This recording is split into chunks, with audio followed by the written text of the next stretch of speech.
तो आज हम क्या करना है, जो हमारा सीपीयू फैन है उसका इसमें पे एक लाइट लगा होता है। यहाँ पे मैं दिखाने की कोशिश करूँगा। यहाँ पे एक लाइट लगा होता है स्विच के पास, वो हमारा ख़राब हो गया तो हम वहाँ पे अपना ब्लू लाइट एक लगाने वाले हैं। तो ये मैंने एक सॉकेट से मैंने निकाला हुआ है।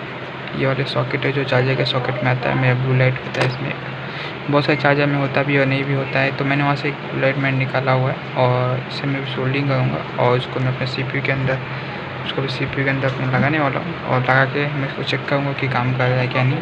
क्योंकि उसका लाइटिंग का मतलब अगर लाइटिंग रहेगा तो आपको पता चलेगा कि वो चालू हो रहा है या बंद हो रहा है। वो क्योंकि वो सेंसर होता है कि आपको जिससे पता चलता है कि बिना कंप्यूटर को खोले कि काम कर रहा है या नहीं कर रहा है।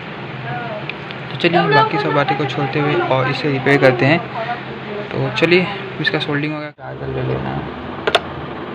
चार्जर लेने के बाद उसमें से क्या करना है, आपको एक लाइट निकालनी है। लाइट नॉर्मल जो चार्जर में आता है या नहीं भी आता है, जिसमें आता है उसमें करना है। उसमें से हमें एक लाइट ले लेना है। लाइट लेने के बाद क्या करना है, उसका पहले का जो पिन है हमारा सीपीयू का हमने यहाँ पे लिया हुआ है, तो उसका प्लस माइनस जानने के लिए हम क्या करेंगे, हमारे पास एक बैटरी है तो बैटरी से हम भी चेक करने वाले हैं।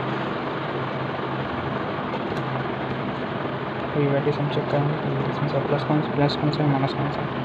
और अभी हम चेक कर लेते हैं इसमें से प्लस कौन सा माइनस कौन सा। ये नहीं है तो ये उसका प्लस माइनस पिन देख रहे हैं।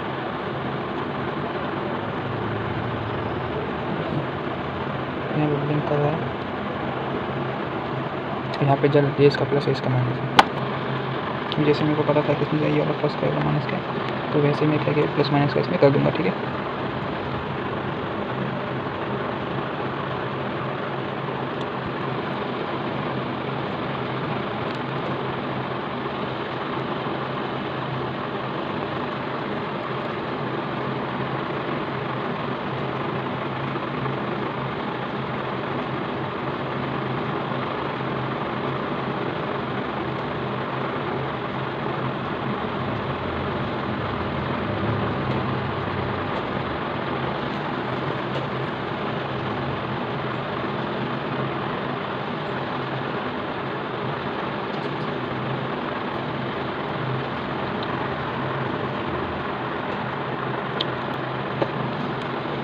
सॉकेट लगाते समय आपको इस चीज़ का ध्यान रखना है कि आपको प्लस माइनस जो बराबर हो, नहीं तो सीपीयू में लगाने के बाद लगाएं तो बराबर वो काम नहीं करेगा। तो ये चीज़ का हमें ध्यान रखना है थोड़ा।